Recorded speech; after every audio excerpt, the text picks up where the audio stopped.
Oh.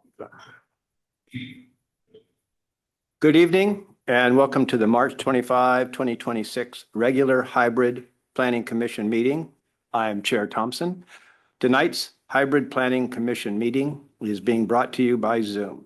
Welcome to all and thank you for joining us tonight. Commissioners, please have your microphones on for the roll call. Deputy Clerk, please call the roll. Thank you, Chair. Chair Thompson, Here. Vice Chair Gibson, Here. Commissioner Hughes, here, Commissioner Perez, Here. and Commissioner Neese. Here. Thank you. The Planning Commission meets in person and utilizes the Zoom platform for remote participation. I will do my best to recognize commissioners in the order in which hands are raised. After being recognized, you may then ask your questions. Our first item of business is public appearances. This is an opportunity for anyone to speak to the commission about issues of concern, except items requiring a public hearing, any quasi-judicial matters, or campaign-related matters. Staff, is there anyone who has signed up for public appearances as of 4 p.m. today who wishes to address the commission? No, sir. Okay. The first item of regular business is to review and consider approving the November 19th, 2025 special meeting minutes. Commissioners, may I have a motion to approve the minutes? So moved. Is there a second? Second. There is a motion by Vice Chair Gibson and a second by Commissioner Perez to approve the minutes. Is there any discussion on this item? Staff, please conduct a roll call. Thank you, Chair. Commissioner Perez, Aye. Commissioner Neese, Aye. Commissioner Hughes, Aye. Vice Chair Gibson, Aye. and Chair Thompson. Aye. Thank you.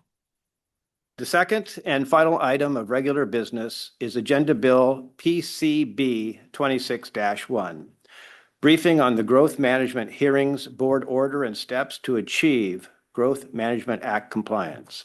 Welcome, Adam Zach, Principal Planner.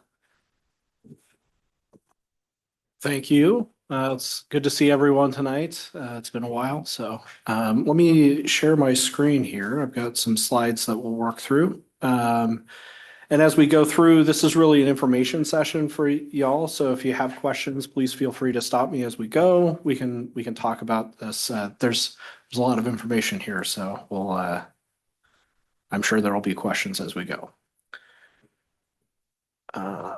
So there are 4 sections of the presentation tonight. I'm going to start with some background just to let you know kind of how we got to where we're at today, and where we're going. And then the second section will be looking at the hearings board decision, which is really the crux of what we're responding to with this project. And then I'll summarize some of the city council direction we've received so far.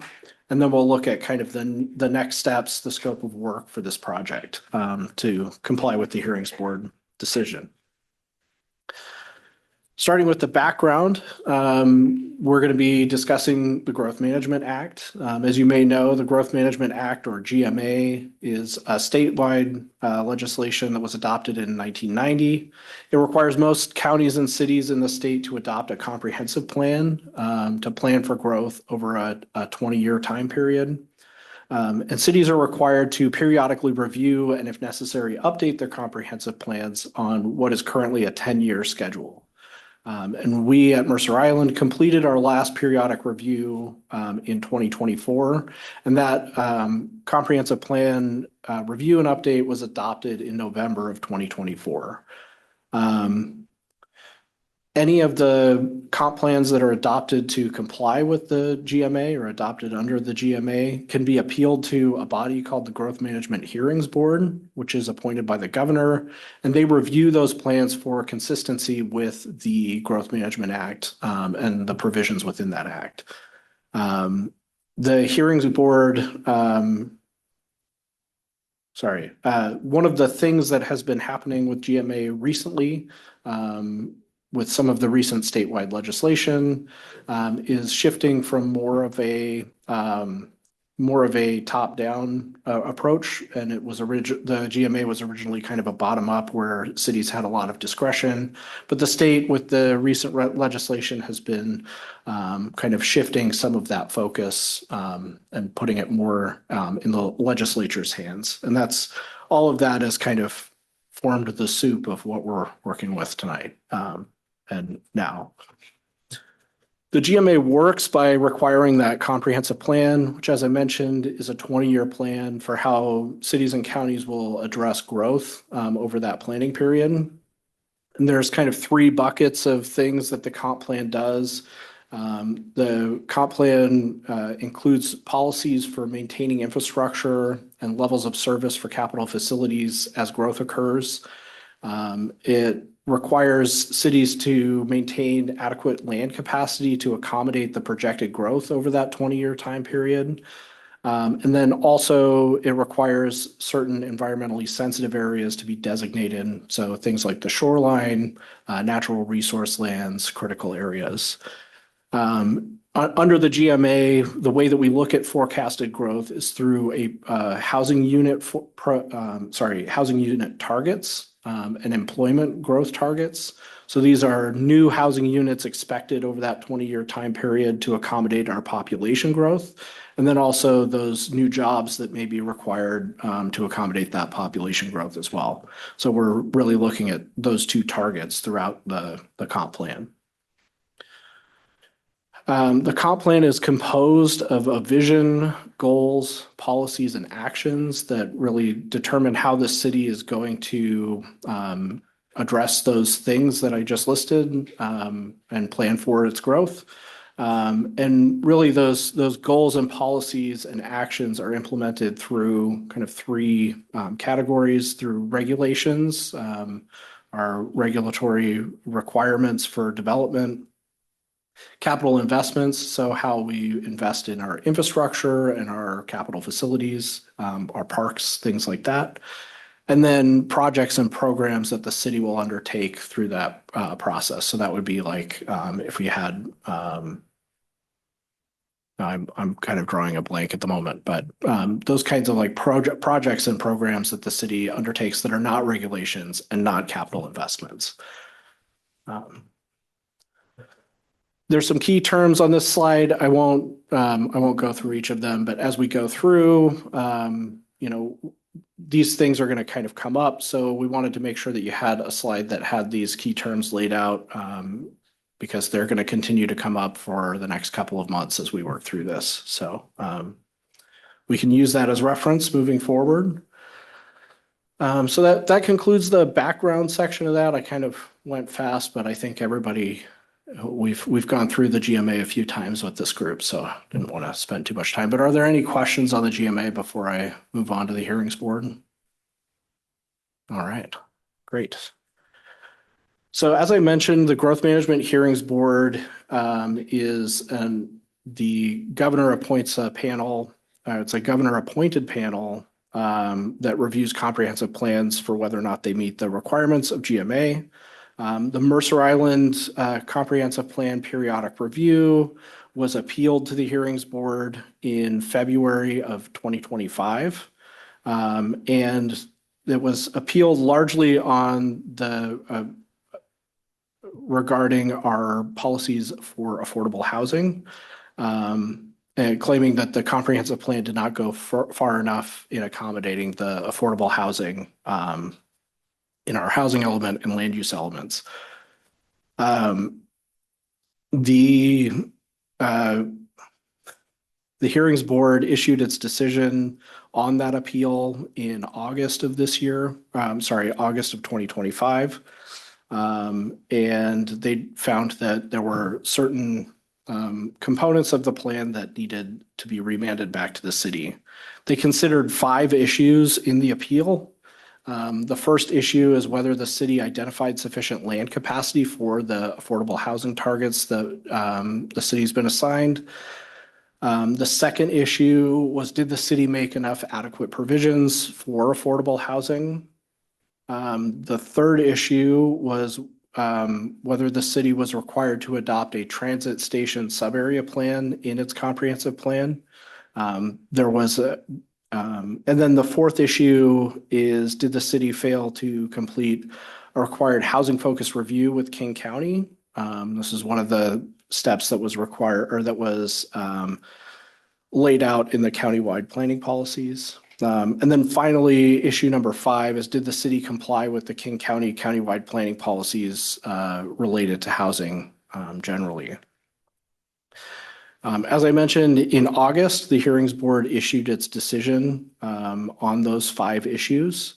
On issue 1, the land capacity issue, whether or not the city designated or had adequate capacity for affordable housing development, that first issue was remanded back to the city. The second issue, the adequate provisions issue, that was also remanded back to the city. The third issue, the transit station subarea plan, was remanded to the city. The fourth issue about the affordable housing, the housing focused review with the Affordable Housing Committee, that was denied. So we were, the hearings board agreed with us on that. That wasn't remanded to us. And then finally, on issue 5, the appeal was partially denied on whether the city complied with the countywide planning policies, with only the one piece of that, the anti-displacement policies piece, remanded back to the city. And so what this essentially means is that we'll need to take a look at these 4 issues: the land capacity, adequate provisions, the transit station subarea plan, and anti-displacement policies as we're looking at our plan and updating our plan to comply with this decision.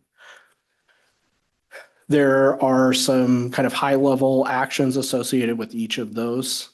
So for the land capacity piece of the decision for issue 1, the city will need to analyze its residential land capacity again and look at the capacity at each housing affordability level and close any gaps that may be identified there. So we'd be looking at, and we'll get into land capacity a bit in the next section because it's kind of a complicated topic, but essentially we need to look at how many houses are possible at different affordability ranges given our code and our comprehensive plan.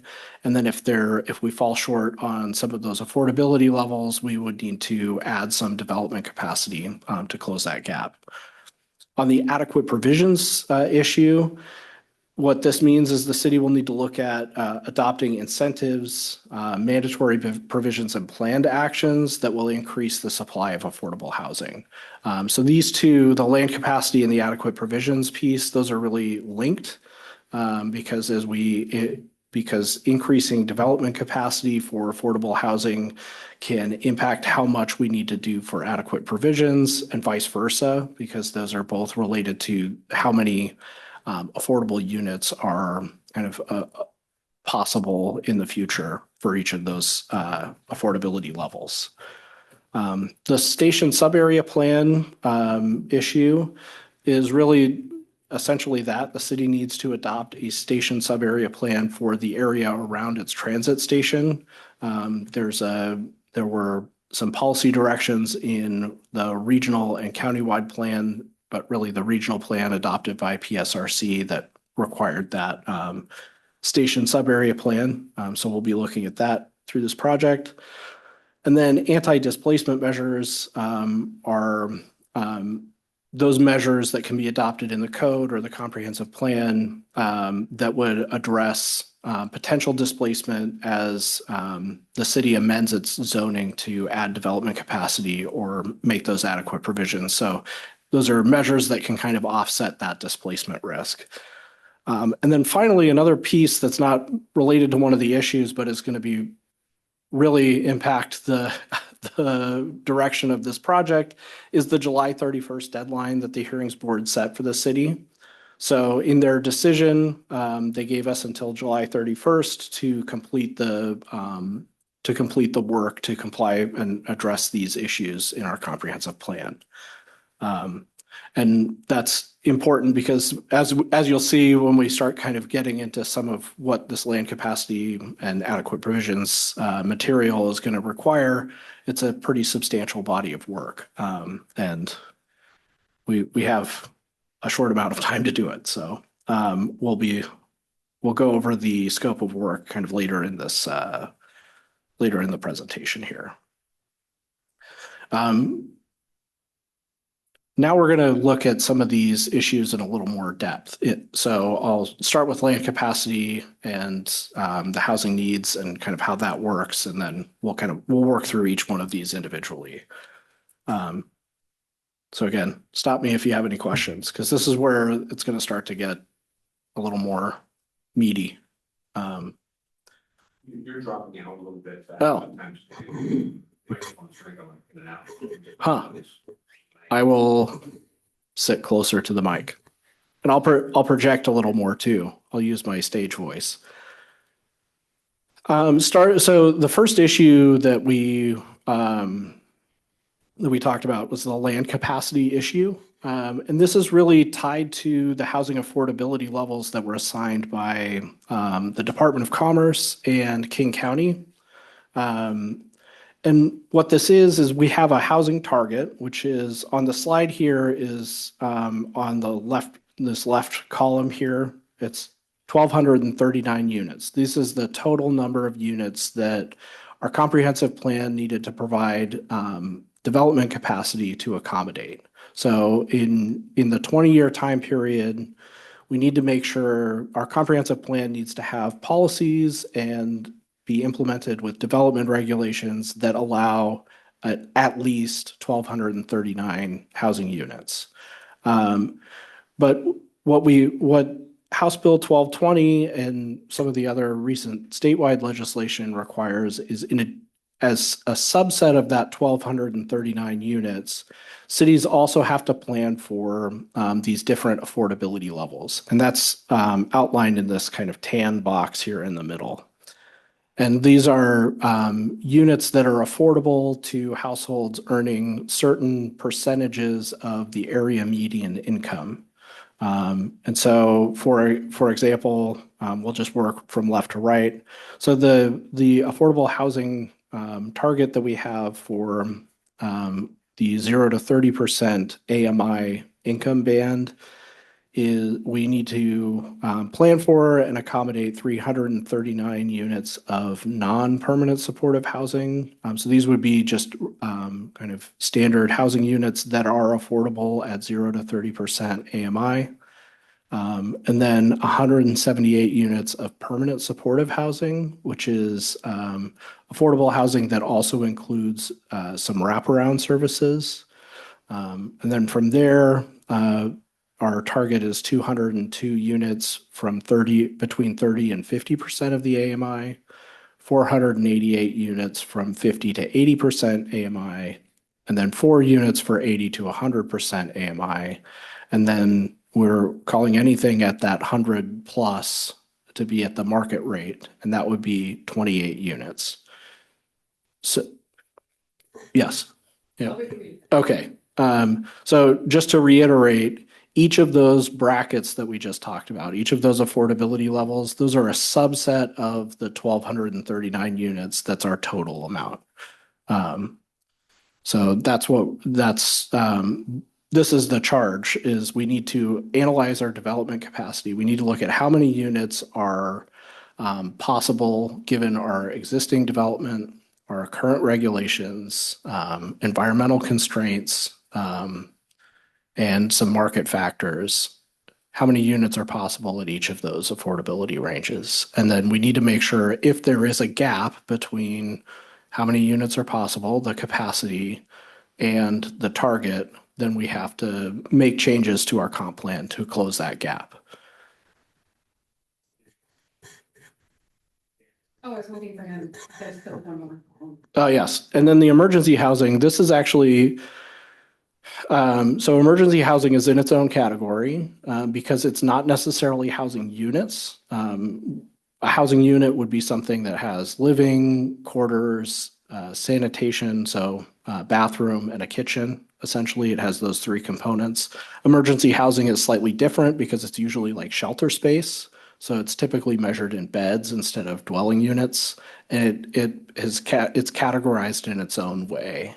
And when during the appeal, the hearings board reviewed our capacity, how we determined our capacity for emergency housing, and found that we had demonstrated that we had adequate capacity for emergency housing for those 237 beds. So it's going to show up on these tables as we kind of roll this forward, but we're not, because that wasn't something that was included in the hearings board decision. That's not really going to be part of what we're looking at with this table moving forward.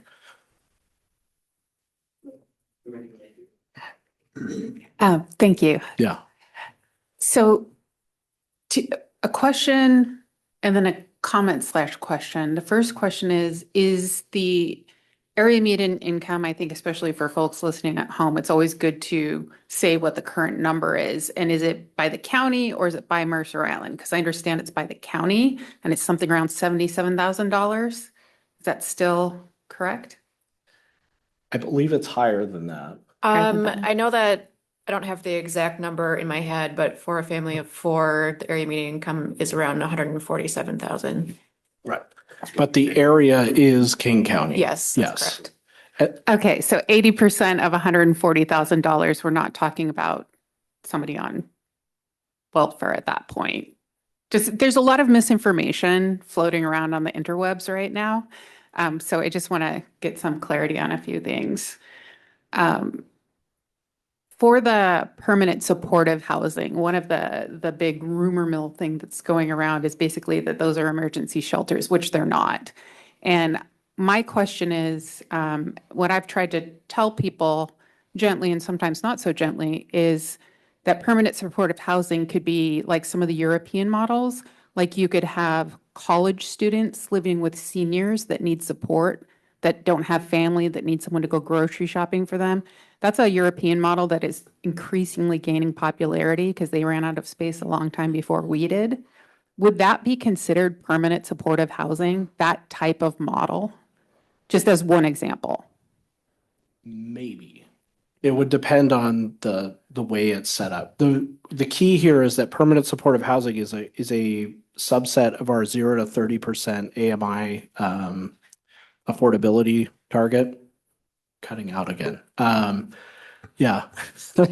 And so it would need So like to. say if it had a nurse on site and a social worker on site, or a social worker came weekly and a counselor came weekly, that's wraparound services, right? Right. And I guess the point I'm getting to is that I hear a lot of public discourse about we need 178 shelter beds. And I don't think that's true. And I don't think it's helpful at all to the dialogue. So yeah, I'm hoping as we move on in this process, we can offer in our discussions here and in our agenda packet materials some examples, some really positive examples of permanent supportive housing that meets the need of folks in our community because our school district's so good and because our schools foundation supports more special needs children. We have a very high population of developmentally disabled adults relative to other jurisdictions. So housing for that group of children as they age out and as their parents move on, that's an option for permanent supportive housing. Is that correct? Provided it's also satisfying that affordability part of it. So, Okay. So like an assisted living facility isn't necessarily permanent supportive housing unless it also has that affordability component. I think the difference between permanent supportive housing and shelter space could also be understood as that permanent part of permanent supportive housing. So it's really about, these are not places that are temporary. This is like a place for someone with an extremely low income that needs wraparound services to live. Yeah, and I don't think that's uncommon for these populations. I've met so many senior women on the island who maybe weren't provisioned well, and maybe they're land rich and cash poor, and they have enough money to pay a nominal rent, but they don't have income per se. They have very limited or no social security income. And then I've also met these children with disabilities. Their families spend so much money during their lifetime supporting them that the children themselves, when the parents are gone, I mean, these parents are terrified where their kid's going to go.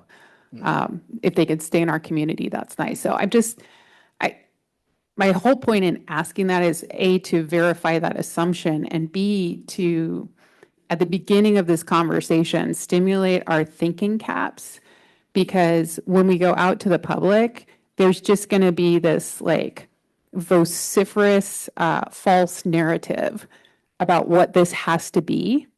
And if we don't do something proactive that we want, that's what the state's going to make it be, right? So I'm hoping that we can, when we do public outreach, like talk to the public about, in a positive way, about needs in our community. Because what's happening right now on Facebook is just an absolute cluster. I'll leave it at that. Please. Oh, I just want to clarify that I understand. I believe in the land use analysis supplement, maybe as individual, is like 141,000 for the median income for Mercer Island. So when you're talking about affordability, you're looking at the federal guidelines, I take it, that is spending no more than 30% of your gross income on housing. And then you just take whatever income band you are in and times the 141. Is that correct? Essentially, and that is the 30% threshold. The 30% of income on housing is also part of the affordability definition of the GMA too. So it's all of that kind of from federal, state, and then even at the county level is all kind of the same. We Because can, I we can think- follow up with a table that shows the AMI for different household sizes and then the equivalent rent limits that would be related to those income levels. I think that would be helpful because I know that the council spent a lot of time and the consultant that what we call affordable housing, a lot of that can be market rate, because if you're doing 80% of $141,000 and you're spending 30% of your income, I mean, that still leaves you like $3,000, $3,500 a month for rent. So, Kate was talking about some misperceptions out there. I think a lot of people think that every one of these income bands needs subsidies or something like that. And some of when we get to our land capacity section, we found that the market does provide some of these units without additional subsidy. So there's really none of this can really be boiled into like a single soundbite, because there's a lot of shades of gray as we kind of look at this. Commissioner? If I can ask a quick question, Mhm. just sort of looking at the numbers, can you just talk about how those percentages came about? Because it looks like the low income, the less than 30, is about 40%.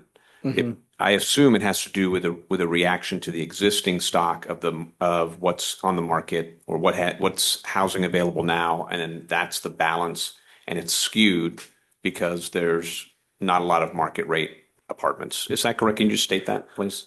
So the affordable housing levels here were initially, the way that they came about is the state made a determination for each county. They determined the level of need for King County and said, King County, here is your level of need.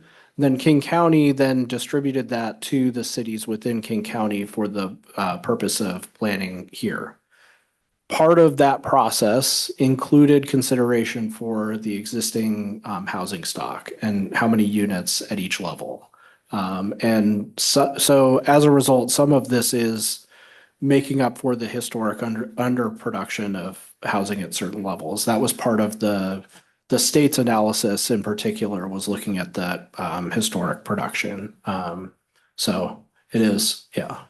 So this is a set number for the entire King County in terms of a percentage to the available new housing stock. Yeah, there was an Correct. overall King County housing need, and then that was allocated out to each of the cities based on a kind of complicated algorithm that has to do with the existing housing stock and our growth targets and a number of factors like that. Mhm. And so, yeah, every city in King County has an allocation. I mean, it's not necessarily the same share for each because some cities, like in South King County, might have a higher share of affordable units, but it was set at the county level. All right, we'll keep rolling here.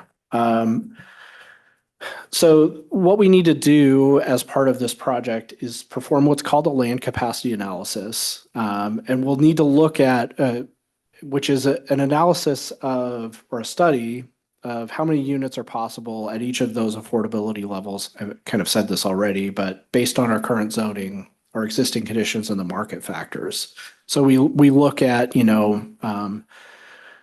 things like the improvement value to land value for different areas and see if that ratio is at a certain level where that parcel might redevelop. We would consider that to be a redevelopable parcel. And so that would have some kind of capacity on it. And then you look at the zoning and you look at the market factors and so on.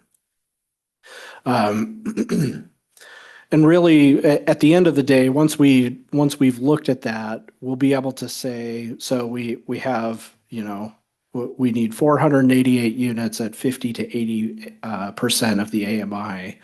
And we have this many housing units that would accommodate that population at that affordability level. And if that number is greater than 488, we're okay. We don't need to make any change for that section of for that affordability level. But if that number is less than 488, we need to make some kind of change to the comp plan to accommodate that and close that gap. And this is an important piece of documentation. The land capacity analysis will be an important piece of our documentation to kind of show how we're satisfying the hearings board decision and the hearings board order.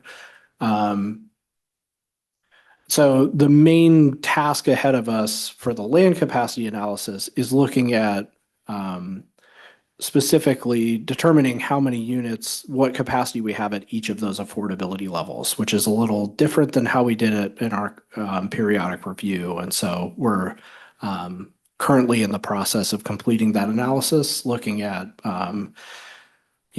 the different housing units that might be required to address that housing need. May I ask another question, Chair? Sure. Sure. Yeah. So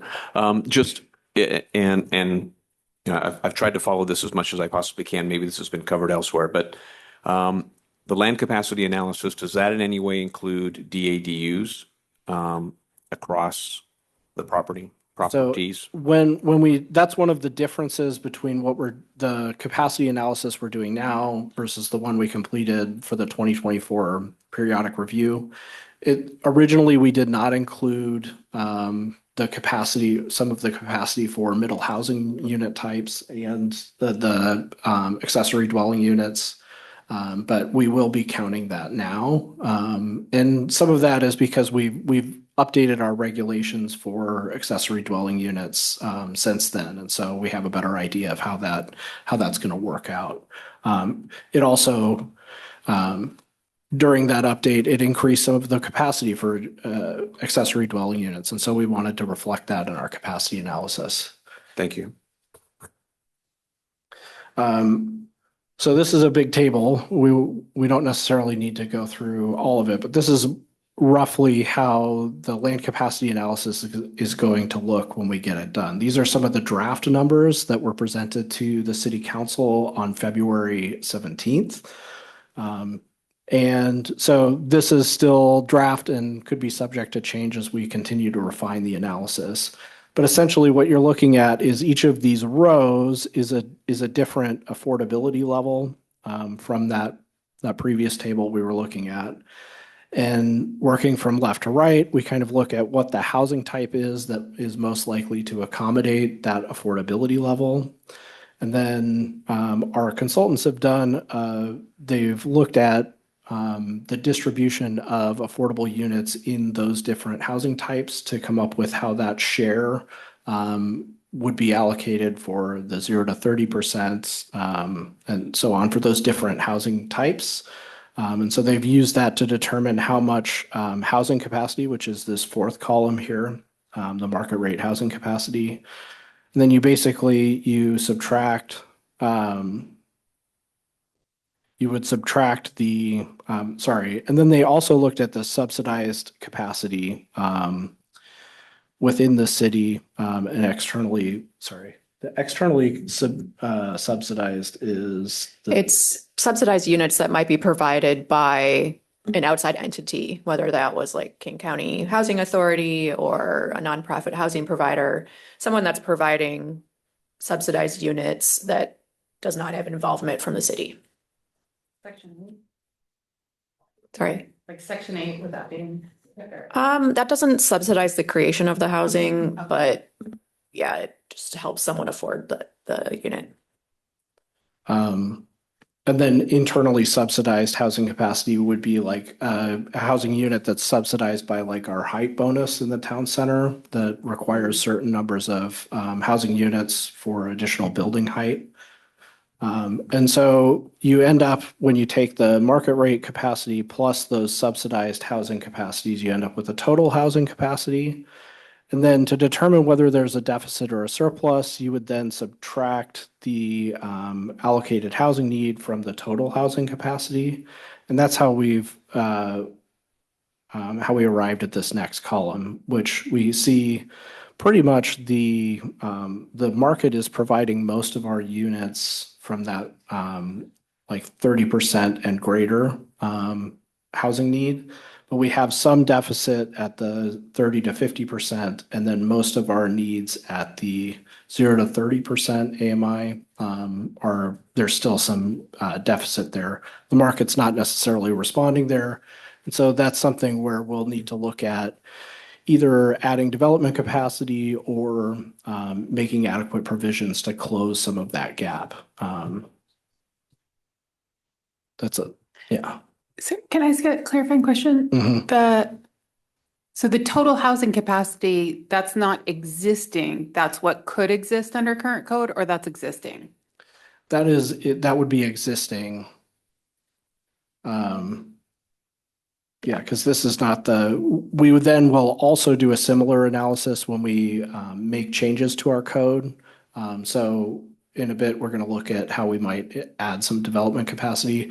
When we do that, our consultant will need to redo this table looking at proposed capacity. So this is what's possible under the current code. All right. Sorry, so if I'm reading this correctly, I'm thinking about Chair's statement about how much do we actually need to subsidize? It looks like less than 5% of the affordable housing on the island is currently subsidized. I'm looking at 172 subsidized units with maybe a third of them, little less than a third of them subsidized externally. Right, it's pretty low, the percentage that we actually subsidize right now. Yeah, I mean, this is just looking at the current incentive zoning in town center, which is a fairly limited program because it's just within that town center area and it's a 15% of the units requirement. And so 15% isn't that many units, right? I think our takeaway as we've been looking at this is really that the focus of our energy is on that 0 to 30%. That's where almost all of our gap is. And so as we look at adding capacity and then adding those additional subsidies, we really have to or mandatory provisions or those adequate provisions we'll get to in a second here. All of those are going to need to be kind of directed at growing that share there at the bottom. Or it's on the top of this, but it's at the bottom of the distribution. So we're going to have a lot more tables like this in your future, I guess, is the long and the short of it. So I've mentioned adequate provisions a few times and anti-displacement measures a few times. The combine them on the slide here because otherwise it would have just been a lot more slides. So adequate provisions are those things that we do in addition to development capacity that help us achieve or close some of that gap that we looked at on the previous slide. These are things like incentives or mandatory provisions. We have our housing element included some adequate provisions in it when it was adopted, but they were planned to be implemented in the future. And the direction that we've received from the council is to bump up the implementation of some of those provisions to address the hearings board order. Specifically, the fee in lieu of affordable housing from policy 2.7 from the housing element, and the inclusionary zoning adequate provision from policy 2.9. Fee in lieu of affordable housing is a program through which a developer can optionally pay a fee instead of construct an affordable housing unit. So that's one of the ways that we can generate more revenue to help fund some of those 0 to 30% units that the market's not providing. And fee in lieu really interacts well with the inclusionary zoning requirement or inclusionary zoning provision, because inclusionary zoning is essentially a requirement that a certain percentage of units in a zone be maintained as affordable or provided as affordable units. And so the fee in lieu, you require a certain percentage, and then the fee in lieu gives developers an option to pay for some of those units, which can generate revenue, but you still get some of the affordable units and you get some revenue for those to provide for those lower income bands. So those are the two adequate provisions that we'll be looking at initially here per the council's direction. And then anti-displacement measures, we had some anti-displacement measures established in the plan, just like with the adequate provisions piece, like we were planning to implement those in the future, but we're bumping up the implementation of those to today or to this project.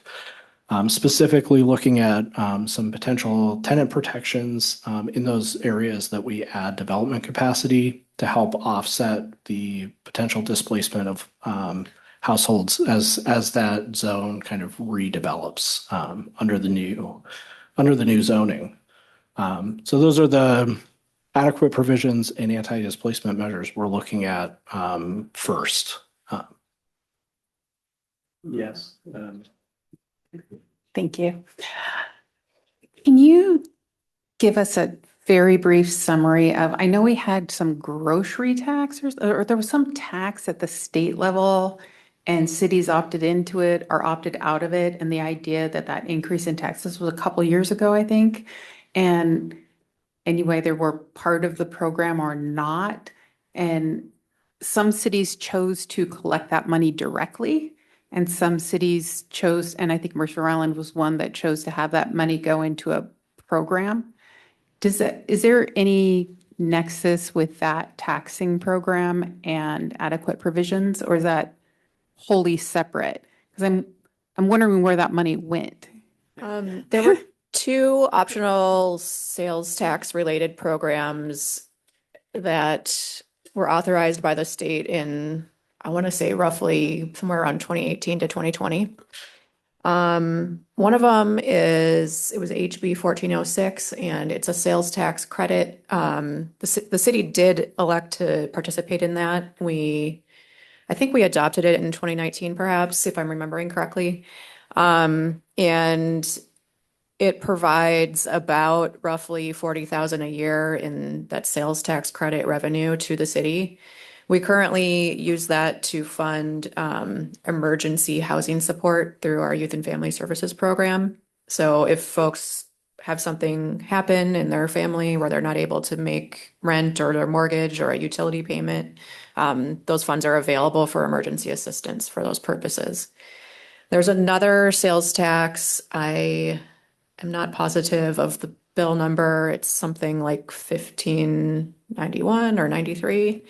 From around that same time period. And there was this very short window when cities could elect to participate, but you had to do it before King County acted. And so there's a handful of cities in King County that do receive that tax revenue directly. We are not one of them. The portion that could have been allocated to Mercer Island goes to King County, and they use it as part of the Health Through Housing program. And is any of that funding available to us, Not directly. but through grants or whatnot? The county is programming that funding directly, and there's not grants available. One of the things that we need to do as part of this update is look at the potential barriers to affordable housing, and that includes looking at the funding source or what funding options are available and identifying any potential funding gaps there. So there will be part of this project will be looking at those types of funding options that might be out there.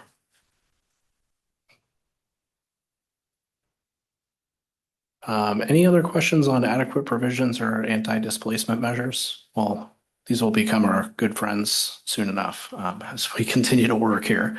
I wanted to talk about House Bill 1491 or the TOD bill because it was part of our discussion with the City Council in January and February. This is a bill that was enacted in 2025 that requires cities to allow transit-oriented development or TOD near their transit stations. For Mercer Island, that would be near the light rail station. And the bill, among other things, requires cities to designate an area within 1/2 mile walking distance of that transit station as part of a station area. We looked at this as one of the potential options for addressing some of the capacity issues here, and we brought that forward to the council. And ultimately, the council decided that we should, or has directed us to use the station area designation criteria from House Bill 1491 to start for our sub-area, our transit station sub-area plan. But the rest of the compliance with House Bill 1491 is going to go into a phase 2 to take place after this project. So we're going to use that bill again to designate where the sub area will be, but all of the other TOD requirements that the state has established, that'll be addressed later in what's called phase 2, what we'll be calling phase 2. So there's a lot of things in the TOD bill that a lot of requirements for cities, and those are going to the next stage after we complete our compliance with the hearings board orders. So we'll look at phase 1 and phase 2, or at least phase 1 a little closer here over the next couple of slides. So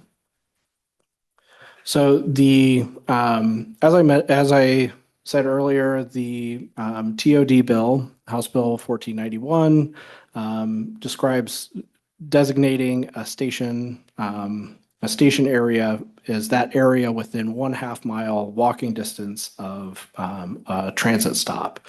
So you see on the map here, the light rail station is highlighted in blue on the map, and then this jagged purple line is the 1/2 mile walking distance from that station area, or sorry, from that station itself. What the bill requires is that all lots fully or partially within that 1/2 mile walk shed would be designated as part of the station area. And so that's the area in blue here. These are the lots that are fully or partially within that 1/2 mile walk. But the bill also allows for cities to designate a modified station area boundary that allows for, as you can see, there's not necessarily this blue area doesn't reflect like our existing built environment where some of like the geography might be. It's just a 1/2 mile walking distance. So we talked about that with the council and received some direction. They directed us to modify the station area boundary using 4 guidelines. There's a lot of text here. We'll go through each of the guidelines here on the next couple of slides.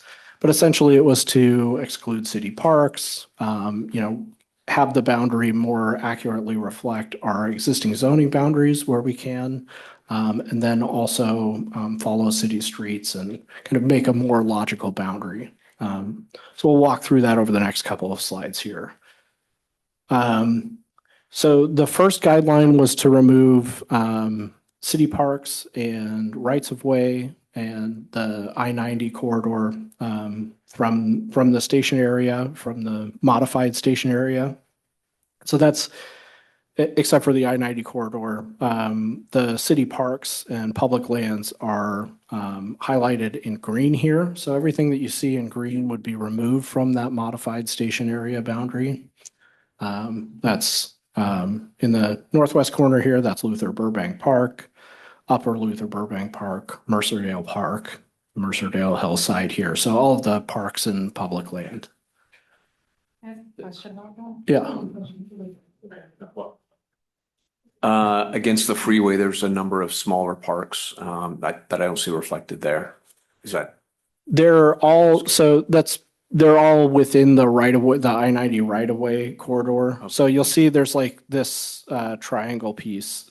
I don't know if you can see my mouse, but there's several triangle pieces kind of cut out of here, and that's all part of the Aubrey Davis Park complex. So none of that would be included either. Okay, thank you. Yeah, I'm a huge proponent of parks. I'm a huge proponent of open space. And the number one argument I hear against housing on Mercer Island is that we can't afford the land. So I'm curious, when I look at a park like Upper Luther Burbank, if I'm thinking about the right spot, I used to walk my dog there all the time. There's like never anybody in it. There's the occasional dog walker going through, but housing wouldn't necessarily interrupt that use. Was this a directive of the council, so completely off the table?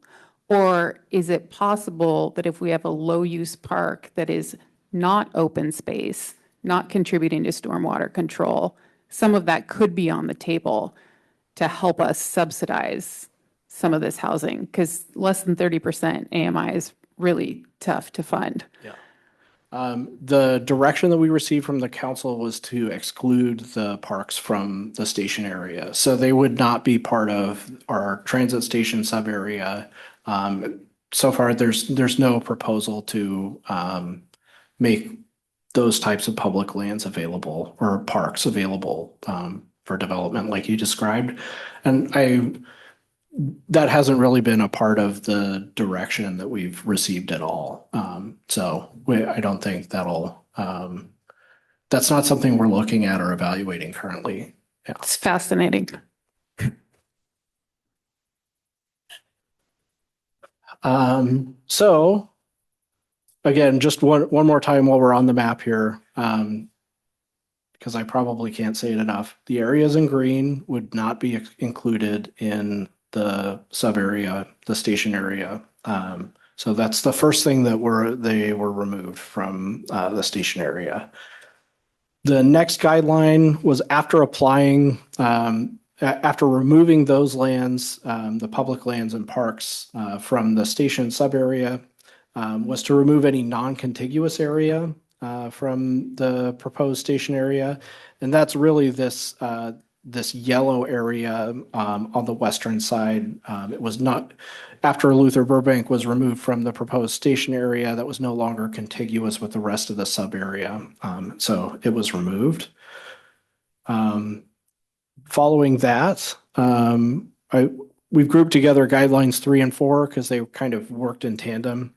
The direction from the council was to then make further amendments to the station area boundary to follow existing rights of way, and failing that, follow the existing zoning boundaries. And so What that resulted in is the area in maroon on the map here were places that were added after applying those two guidelines. And then the areas in orange on the map are areas that were removed after applying those two guidelines. And I don't have the slide in this presentation, but in the February 17th presentation to the city council, we included a table that summarized the total acreages that were added and subtracted by applying these four guidelines. And essentially the additions have equaled the subtractions. And then when you factor in how many park acres were removed, there's actually,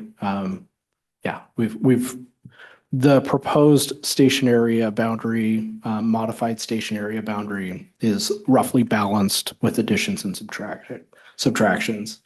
Zach, can I ask a quick question and then the vice chair? Sure. Are public properties like the Park and Ride and City Hall, not City Hall, but the community center also exempt? And secondly, does the TOD bill allow lots in critical areas to be exempted? Great questions. So the application of these guidelines, the community center here is not included in the station area boundary. That's part of this large green area here near Luther Burbank Park. The transit station, the park and ride here is this triangular bit just north of I-90, and that would be included in the station area as modified. And then, so I think that answers that part of the question. And then the critical areas, so that is part of the phase two. So that's part of what we'll be looking at as we move to compliance after this project. The bill, without getting too deep in the weeds, it allows cities to exempt those critical areas and their buffers from some of the requirements. And so that'll be part of our analysis as we look at compliance with the larger House Bill 1491. But it doesn't necessarily allow those critical areas and environmentally sensitive areas to be excluded wholesale from the station area. Would that, I'm sorry, but would that include, for example, waterfront properties have a certain literal setback by Department of Ecology from the, high water mark? Would those be exempt on waterfront properties? So the shoreline jurisdiction, which is that area within 200 feet of the ordinary high water mark that's subject to our shoreline master program, and the provisions of the Shoreline Management Act, those are statewide laws. Those shoreline areas will need to evaluate how that's the interaction there, because some of that area is critical area, and so we'll need to look at that. But I can't for sure say one way or the other at the moment. That's part of our phase two. Yeah, and it's important to note that the Department of Commerce will be issuing guidance on how cities should comply with HB 1491. We're expecting that sometime later this spring or early summer, but we have not had direction from Commerce yet on how these particulars should be applied. So, there's language in the bill, but it's not exactly clear how to apply it or how to implement it. And so there will be further guidance coming from Department of Commerce. And so we're waiting on that as we go into phase two to provide us additional direction. Vice Chair Gibson? Yeah, so the maroon areas on the plan, those were areas that fell outside of the 30-minute kind of radius walking distance. Correct. And so we're adding those in. Do they still, since we're adding them in, do they contribute to the requirement in terms of acreage, but even though they're outside of that 30-minute? We believe so. So one of the steps when we get to phase two, to comply with House Bill 1491, the Department of Commerce will need to approve our modified station area boundary. So that'll be part of that conversation when we get to phase two. Really, for this project, we needed to have a station area, a sub area kind of determined in order to move forward with the station sub-area plan. And so this is like that first step. We'll look at a map in a couple of slides that'll help, I think, kind of illustrate where we're making those changes or where those changes are going to be focused. And you'll see it's a much smaller area than this larger station area we're looking at now.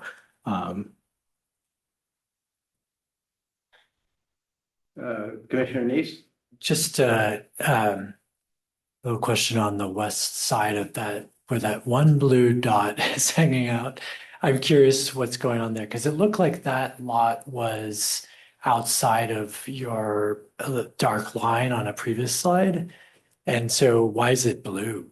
Yeah, always a keen eye. So it's really interesting, actually. So that lot is part of a lot that is within the blue line. It looks the right of way bisects the lot, but the lot itself is actually within the purple line there. It's church property. Yeah. Any other questions on this? I'm just going to ask this question just Sure. simply, again, to hear it directly. And knowing incredible boundaries against this, but building over the transit property, just I imagine that is excluded in all instances, knowing that there's incredible costs associated with that. But is there a statutory limit that says you cannot build over the freeway?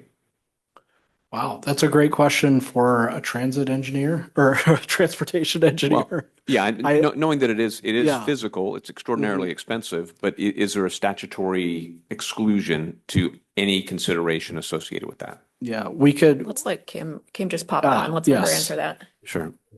The city only has agreements with WashDOT to allow those parks, and it gives WashDOT much control over that. And so I don't know if there's necessarily a statute, but the city's only allowed there by these agreements, which WashDOT controls. Okay, fair. Thank you. All right, I'm going to move to the next slide.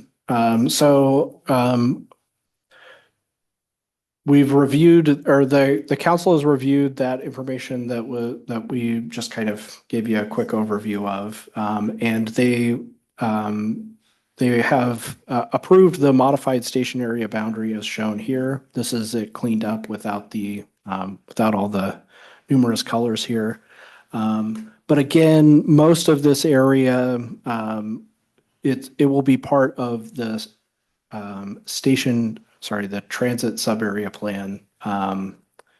Station sub-area plan. But the zoning there will not change during this project, except for in a defined area that's primarily town center and the adjacent multifamily zones. And we'll take a quick look. The next couple of slides will go through what that kind of looks like relative to this boundary. But we did get direction from the council to move forward with this modified station area boundary for the station sub-area plan. I have one follow-up. Yeah. I'm thinking about everything I've heard from residents about this topic, and I'm just really, really surprised that the direction is to take all of WashDOT and all of the parkland around downtown off the table, because the feedback I get from residents is fine if you put it right next to the station, but I don't want it in my single-family neighborhood. So it's just very shocking to me that we're not approaching WashDOT about lands that are not in single family north of the highway. That's just such a sticking point for people.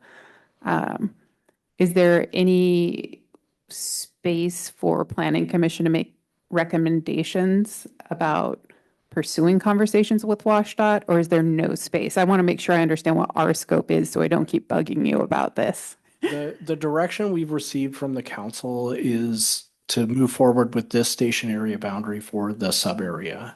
I think one of the things that may be helpful is that none of the single-family zoning currently is being considered for changes. All of that falls into that phase two. And so that'll be part of the discussion that we have as we move to comply with 1491 after this project. So currently, none of the single-family zoning is being discussed for zoning changes. It's just to be within that station sub-area plan. Yeah, I think another thing the council clarified with us prior to approving this map on the screen now was that, right now we're just moving forward with the sub-area planning, and that is really just adopting kind of goals and policies for this area that will shape future growth, that will shape future action. When we come back to comply with 1491, which is due in 2029, we'll be looking at the new commerce guidance that applies to that work. We'll be taking additional community feedback, which I'm sure will be extensive. And we'll have the opportunity to make changes to this sub-area plan if needed, including to the boundary. So this is really just for this initial phase of planning work, and it does not result in any land use changes outside of the town center and the multifamily zones. That's helpful. Thank you. All right. So now we'll take a look at this is where we'll start to illustrate where those changes are being planned. So as one of the direction we received from council was to have a phased approach. We've said phase one and phase two a bunch of times already.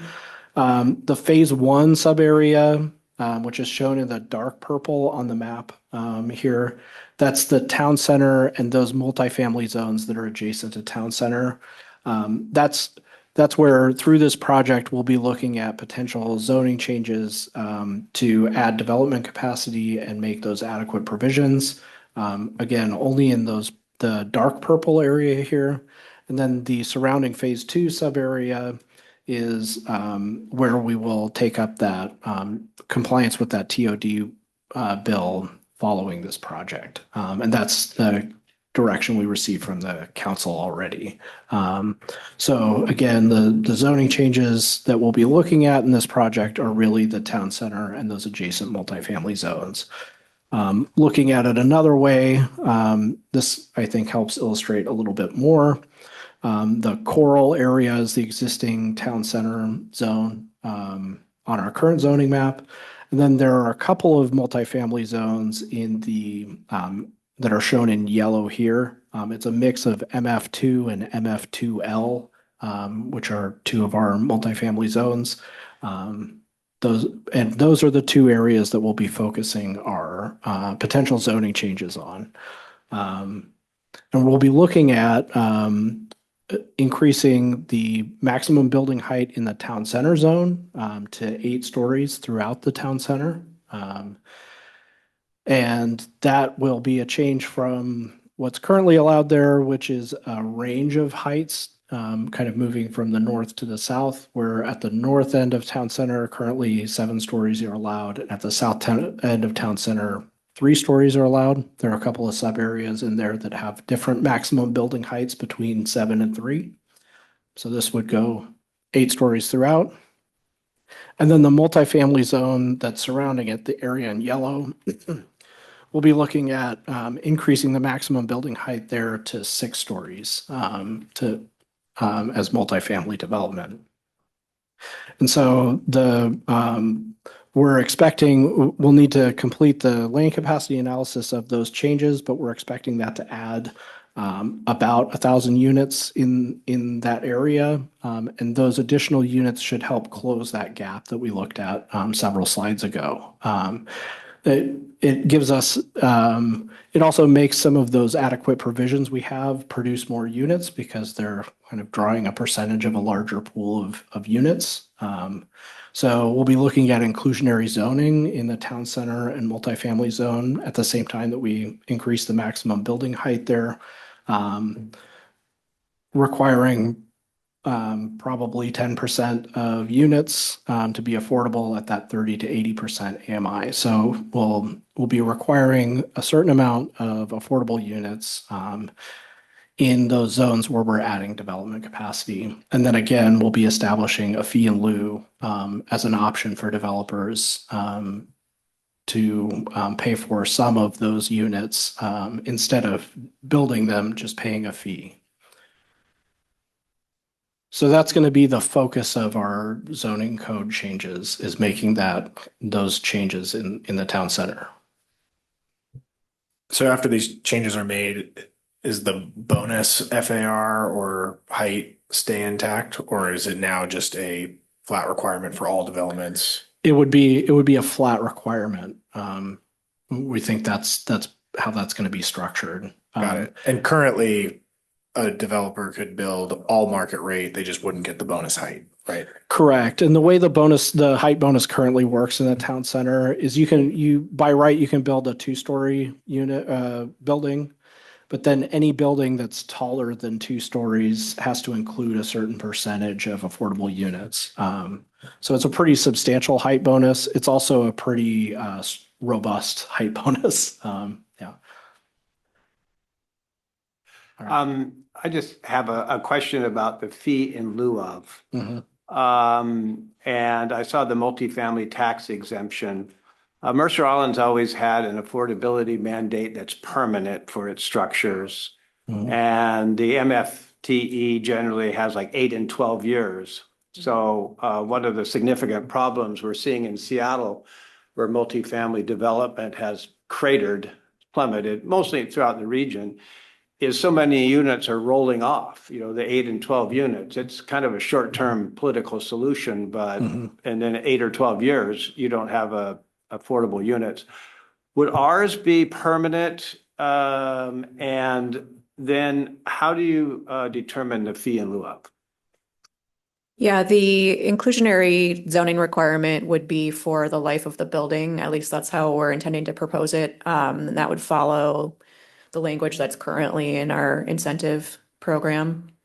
And the fee in lieu of rate will be set based on some analysis that our consultant has done. They actually started working on that last summer, prior to the growth board hearing and that decision being issued. So we had kind of worked ahead on that piece of this, and we already have that analysis available.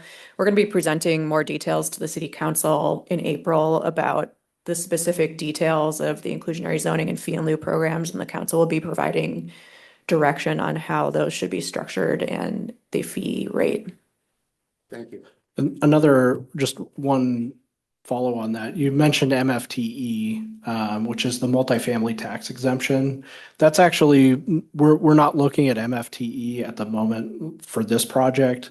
That'll be part of the phase 2 because it's one of the TOD bill requirements. So it won't be, it's unlikely that MFTE will be included in this project. And one more question on just the how the requirements are for a developer. So if they are complying with they're building the affordable units, are they required to do income verification for their tenants and then report that to the city to ensure ongoing compliance on an annual basis or so on? Yeah, we work with Arch for that program currently, and that's what we're envisioning continuing. So when these buildings are constructed, there's a covenant between the city and the property owner that stipulates all the terms and conditions. And then, yeah, the property manager has the responsibility to do income verification and make sure that the potential tenant meets all the requirements. And then there's a process that Arch handles to do annual check-ins with each of the property owners of these types of buildings to verify that they have all the correct documentation and that the renters in these units are meeting the proper income verification requirements. So yeah, Arch is kind of an extension of the city staff in a sense, and they provide that piece of the monitoring and ongoing stewardship of these buildings. Yes, Commissioner Lakis. My question is, and this might be a development standards as opposed to zoning question. But one thing that I'm noticing is that the only affordable apartments on the market really, I mean, there's a ton of them now for $700 a month, which some people in the 30% could afford. They're studios and they're like that micro studio concept. Is there any incentive for building studios? Because they're kind of not that many in our community and they're priced almost as high as a one bedroom. So a lot of these units are like 400 square feet, which is plenty for little old lady living by herself. Our current height bonus requires that the affordable units be of a similar size. And you can't just put a bunch of your affordable units as studio apartments and then everything else is a two-bedroom apartment. But that's the closest thing that we currently have to like a size requirement for affordable units. Yeah, and are you asking if we're doing anything to encourage the smaller, more affordable units? Yeah, that's my question is where does this fit into that equation? Because realistically, like a lot of our folks within our own community, like in the Landbridge cash poor situation, they're afraid to sell because rent is crazy. So they're looking for something that's in that $700 to $1,000 range. But that's not going to happen with even a one bedroom in many cases. So how do we work within state law to encourage some of these smaller units that are, more than adequate for folks? We don't have anything that we're currently considering related to unit size or number of bedrooms in terms of specifically incentivizing a certain type of unit. I think actually some cities have incentives built in for the larger units because they're trying to get more family size units that can accommodate, 4, 5, 6, 7 people in a family. But that's an interesting thought and something that we can continue to consider, I think.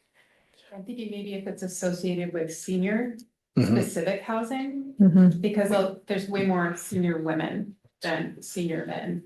And I think it's probably when we get to phase two, that would be because we do have that July 31st, like hanging over us. So like some of the bigger ideas I think can fit into that phase two.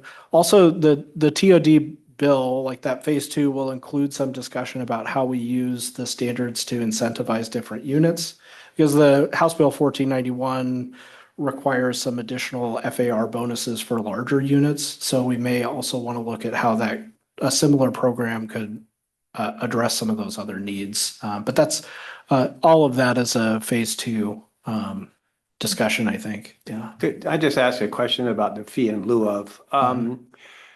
If the fee in lieu of is collected on Mercer Island and we give it to Arch, does Arch have any obligation or does it spend it on Mercer Island or can it, mingle it with other community funds that they get and grants that they do and put it off of Mercer Island? And then how do they determine the credit? So for example, a fee in lieu of on Mercer Island might be more expensive than a unit's going to cost off of Mercer Island. So if you take the fee in lieu of and give it to Arch and Arch is able to use that money and match it and build, say, 4 units in a less expensive area, what type of credit does Mercer Island get? Yeah, so I think it could work either way, where the funding that's generated from the fee in lieu could be used here in Mercer Island to create those very extremely low income units, or it could be contributed to the Arch Housing Trust Fund and used elsewhere in King County. We don't know yet exactly how that credit equation is going to work. I think that is something of high interest to all the Arch cities. We were just talking about it at a recent executive board meeting. So yeah, I think Arch is going to be developing a, say, algorithm for determining how to provide the credit to each jurisdiction for their contributions through the Housing Trust Fund and align with what King County is looking to do and the state is looking to do in terms of tracking progress towards these goals over time. I see Kim jumped on too. Do you have more to add, Kim? I do. In terms, though, of complying with the growth board order, those units have to be on Mercer Island. So when we're talking about compliance with the order, there's there's no consideration of credits for units we help build elsewhere. Commissioner Neese? Question about alignment of the 8 stories with, I'm thinking about the IBC and then the construction type of the building and the likelihood that something that houses low income would be steel or concrete construction versus wood framed. And so I think that, 2 concrete floors, podium with 5 wood framed above is a common building type, maxing out at 7 stories. Does that affect kind of the calculation of, well, you say you can go to 8 stories, but the likelihood of going to 8 stories becomes, I think, maybe a little bit lower due to not a zoning regulation, but like a building code? Yeah, so that feeds into the land capacity analysis that we'll be doing to demonstrate how many units of capacity this is adding. That our consultants are using a reasonable rate of development for to assume how this is going to kind of shake out, how many units are reasonable to expect based on the performance data that we have available. And also, I think when we were looking at some alternatives too, the transition of construction type was part of that factor. Thinking about you can't just go to 10 stories and be like, hey, 10 stories is great, because that does transition out of that podium and wood frame construction type. Yeah.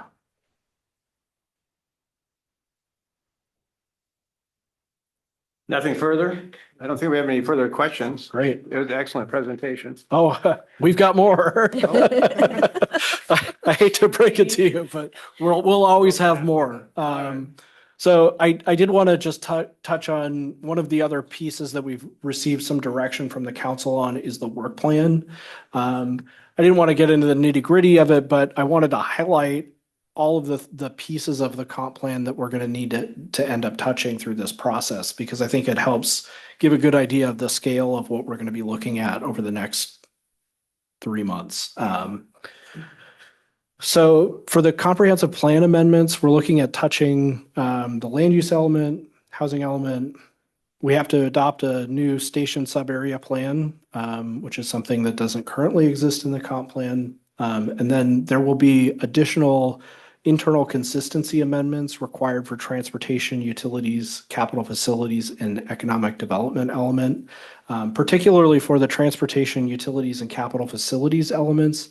This will be looking at how our infrastructure capacity might be impacted by those 1,000 additional units that we'd be adding in development capacity. So making sure that our sewer, that we're planning for sewer to keep pace with that development, roads, transportation infrastructure, all of that. So that's the comp plan side of things. And then concurrent with amending our comp plan goals and policies, we'll also be looking at some development code amendments, particularly the zoning map, establishing that fee in lieu, the inclusionary zoning, anti-displacement measures we were talking about. Our development standards in town center are going to need a pretty substantial overhaul if we're going to more or less a single sub area as opposed to the 5 sub areas within town center. And then there will also be some internal consistency review throughout the code. So that omnibus ordinance that we worked really hard on will be kind of comparable. Like it'll be a pretty substantial code amendment that we take a look at coming up here. And all of that, again, will be that's part of the package we've got to get through by July 31st with the council. So there will always be more. Looking ahead at the next steps, we will Allison mentioned this earlier. On April 21st, we'll be going back to the council to get some additional direction on some of the some additional policy parts here. And then May and June, we'll be looking to have you conduct your legislative review, completing your review by mid-June, so that we can then take your recommendation to the city council, so that they can review the proposed amendments and adopt those amendments in July, to meet that July 31st hearings board order deadline, compliance deadline. Following that, the process after that is once we've adopted those amendments to comply with the hearings board order, we file a brief with the hearings board, and then they'll have a hearing on compliance in September. So we would find out following that hearing what the hearings board thought of all that hard work. Yeah. So that's kind of what we're looking for. We'll have more information at our April meeting about kind of the schedule of how that's going to work through May. But we're looking at extra meetings, believe it or not, extra meetings through that month to get to that June recommendation. Now that concludes my slide presentation. I'm happy to take any questions that you may have. Commissioner Perez. If I just could, so, knowing that, what we handled last year really had to do with the simplification associated with the design review and just streamlining all of that process. We're inventing new building types here with no design review overlay. No design review commission, and moved all that to administrative. Is it within our purview to have, I'm not even sure how we would do this, but some sort of additional level of review associated with changes inside of some of these building zones, where they're going from a 3-story to potentially an 8-story with no design review? I'm not asking a specific question yet, but I'm just trying to wrap my mind around. Is your question about our legislative process to get to your recommendation, or is your question about a permit process? It's a permit process, so Okay. there's a separate consideration here. But So part of our review as we look at that change to town center is all of those design standards are going to need to be looked at for how they'll be impacted by that change in building height. And that'll be part of the code package that comes to you for review. In terms of amending the permit process itself, we would need to look at that pretty closely with the requirements from the state law, because we also in that process had to update our code to comply with the state timelines for review and the clear and objective standard from the state law. And so we would have to kind of look at any potential process to make sure that it squares with those as well. Yeah, understood. Sounds complex. It's going to be an interesting review. Yeah. Okay, thank you. Is there any further questions by I any have commission one members? question. Yes, Commissioner Acutis. I can see there's going to be a lot of homework here. Little frustrating that there's 4 months of providing direction and then 2 months to review everything and present a package. But I know you've already done a ton of the heavy lifting, so really, really appreciate all the work you've done. So that's a comment. And then my question is, are city staff allowed to use Copilot? And are planning commissioners allowed to use Copilot? Because I'm finding it to be extraordinarily good for analyses and comparison, especially with things like statutes and codes. It's really good at finding gaps and things like that.